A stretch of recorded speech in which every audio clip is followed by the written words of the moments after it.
For a program who's been waiting for something like this, what does this mean for Florida State? Honestly, we've been saying it all week. This is our chance to prove that, like, we're not just some little one-and-done team that we can't just beat lower-level teams. And it's just, honestly, the simplest way to say it is Florida State's back. That's the simplest way to say it. Jared, what did you see on the extra point block? Where were you? What did you see of it? The last one? Yeah. Honestly, they tightened down the splits because we kept getting back there as a D-line.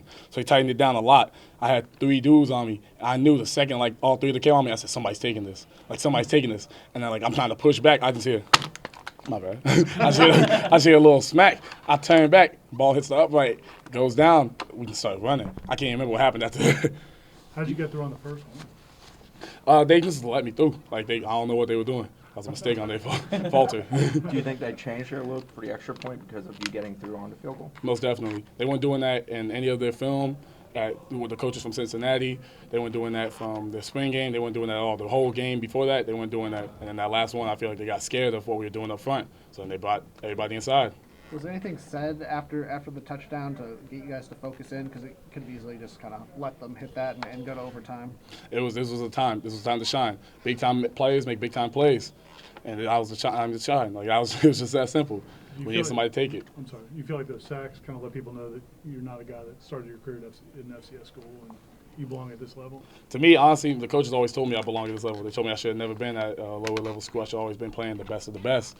But then I guess here was my chance to actually show them I can make it in the FBS and be a very big factor. I had a lot of mistakes on my part, a lot of sacks I should have had, but shoulda, woulda, coulda. Got it next time. How hard was he to bring down? He was quick. He was quick. The first drive he had me, he did a little shake. I was like, whoa. Like I thought he was like I knew him and J Trap had similar styles, but they were very similar. Have you ever been involved in a game where you had with two block kicks and 2 fumbles on a punt? No, we had one game where we had a block kick and a fumble, but we never two of each. What was it like to see the fan support that you guys had here? It felt like a home game, to be honest. It felt like at the most, like the worst, a neutral spot. Like we had half Florida State, half LSU, and some people just came to watch. It was a show. So you guys believe coming into the game that you guys could play like this? I mean, We knew. Honestly, what gave you that belief? Coach Novell. Coach Novell every day tells us how much he loves us, how he chose each and one of us to be here, hand-selected, and we all chose to be here. Not one person is here by accident. There's not one person that just stumbled on the street, saw Coach Novell, and was like, hey, can I play for you? Not one. Everybody's hand-selected. Everybody in that locker room's a dog. What does this team have to do to make sure that this isn't the only big win of the season? We made a lot of mistakes. The game shouldn't have been that close. In my point of view, we made a lot of mistakes. They got a lot of big plays late in the game. We just got to go back into the locker room, figure out our little mistakes, make them into our strengths, and come back in 2 weeks against Louisville with the hardest, the biggest amount we got, everything we got. What can this win do for you guys moving forward? I feel like it gives us some momentum. Not us as a team, because we already knew what we could do. But I feel like us as a fan base, everybody was like, this is our chance to prove what we can do, going up against an SEC school, and that was just what we did. What does it mean to beat an SEC school, To me, it didn't matter. SEC, Pac-12, Big Ten, it's all the same to me. At the end of the day, a win's a win.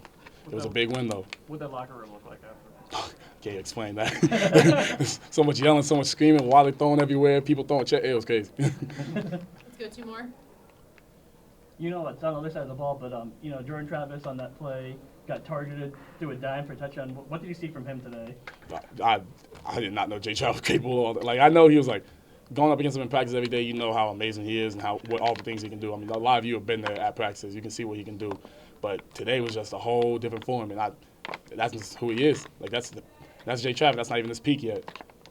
Jared, can you walk us through your pre-game process? Like you go out to the goal line, work on some pass rush moves. Are you trying to get fired up, or are you trying to calm yourself down? It looks like you're doing a little bit of both at different times. Yeah, I started off with hyping myself up really heavy, kind of doing some run blocking, some pass rushing, and then to end it, back in Albany, I had a roommate. His name was Tyler Carswell, and he always meditated against the goalpost. I started adopting that process, like meditating against the goalpost, because I get so hyped up, let me calm down a little bit.